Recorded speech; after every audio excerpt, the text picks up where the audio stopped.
বন্ধুসকল নমস্কাৰ আশা কৰো আপোনালোক কুশলে আছে আৰু কুশলে থাকিব লাগে আজি আপোনালোকলৈ কৰ্মচাৰীসকলৰ ডিএ বৃদ্ধিৰ ওপৰত প্ৰকাশ হোৱা এটা গুৰুত্বপূৰ্ণ খবৰ এই ভিডিঅ'টোৰ জৰিয়তে জনাবলৈ যত্ন কৰিম বন্ধুসকল এই গুৰুত্বপূৰ্ণ খবৰটো এখন অনলাইন নিউজ পেপাৰে প্ৰকাশ কৰিছে খবৰটোৰ সম্পূৰ্ণ সবিশেষ আজি আপোনালোকক জনাবলৈ যত্ন কৰিম বন্ধুসকল ইয়াৰ আগতে আপোনালোকক এটা সৰুকৈ অনুৰোধ জনাবলৈ বিচাৰো যদি আপুনি প্ৰথমবাৰৰ কাৰণে আমাৰ চেনেলৰ ভিডিঅ'সমূহ চাই আছে অনুগ্ৰহ কৰি চেনেলটো সাবস্ক্ৰাইব কৰি হাতত ৰাখিব কিয়নো চাকৰি জীৱনৰ সৈতে জড়িত বিভিন্ন সময়ত প্ৰকাশ হৈ থকা গুৰুত্বপূৰ্ণ ইনফৰমেশনসমূহ আমাৰ চেনেলৰ মাজেৰে আপোনালোকক জনাবলৈ যত্ন কৰা হয় তে বন্ধুসকল চাওক ইতিমধ্যে বিভিন্ন ছচিয়েল মিডিয়াত ডিএ বৃদ্ধিৰ সম্পৰ্কত বিভিন্ন ধৰণৰ বাতৰি আহি থকাৰ সময়তেই আৰু এটা নতুন বাতৰি প্ৰকাশ হৈছে আৰু এটো এটা খুবেই ভাল ইনফৰমেশন বুলি ক'ব পাৰি কাৰণ তেওঁলোকে এনেকৈ হেডলাইনটো উল্লেখ কৰিছে চাওক দেখুৱাবলৈ যত্ন কৰিছো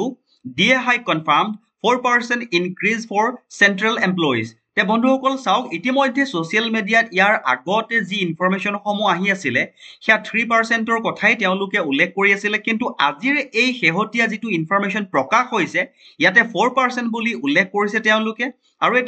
এটো এটা গুৰুত্বপূৰ্ণ খবৰ বিবেচিত হৈছে এখিনি সময়ত তে বন্ধুসকল ইনফৰমেশনটোৰ সম্পূৰ্ণ সবিশেষ আমি জানিবলৈ যত্ন কৰো আহক ইনফৰমেশনটো এনেকৈ প্ৰকাশ হৈছে দেখুৱাবলৈ যত্ন কৰিছো চাওক DA hike update central employees and pensioners are wondering when their dearness allowance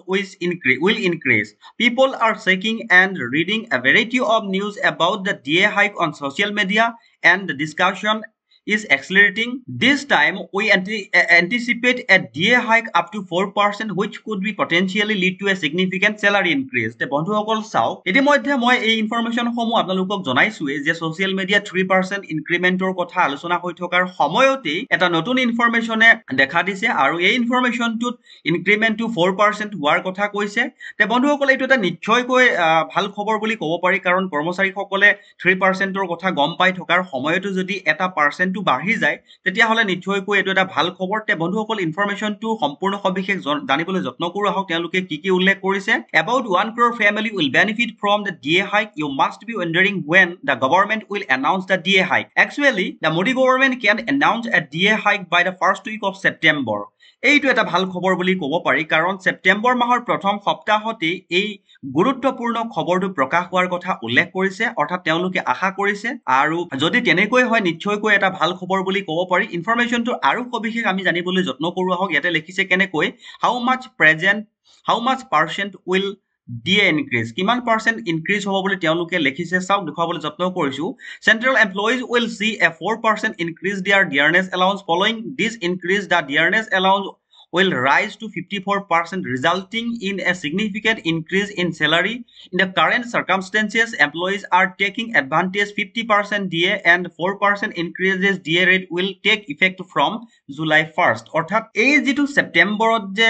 ঘোষণা কৰা বা এনাউন্সমেন্ট হ'ব বুলি ইয়াতে ইনফৰমেশনটো উল্লেখ কৰিছে এই এনাউন্সমেন্টটো সেপ্টেম্বৰত হ'ব কিন্তু ইফেক্টটো জুলাই মাহৰ 1 তাৰিখৰ পৰা হ'ব বুলি ইয়াতে উল্লেখ কৰিছে আৰু গুৰুত্বপূৰ্ণ আৰু ইনফৰমেশন দিছে যে ইতিমধ্যে কৰ্মচাৰীসকলে 50% লৈ আছে বুলি কৈছে ডিয়াৰনেছ এলাউন্সটো আৰু যদি 4% টো যোগ হয় তেতিয়া হলে টোটাল 54% হ'ব বুলি উল্লেখ কৰিছে তে বন্ধুসকল চাওক ইনফৰমেশনটো যদি ভাল লাগিছে আপোনাজনৰ সৈতে শেয়াৰ কৰিব আৰু যদি আগলৈকো এনেকুৱা গুৰুত্বপূৰ্ণ ইনফৰমেশন পাই থকাটো বিচাৰে অনুগ্ৰহ কৰি চেনেলটো সাবস্ক্ৰাইব কৰি হাতত ৰাখিব বুলি আশা ৰাখিলো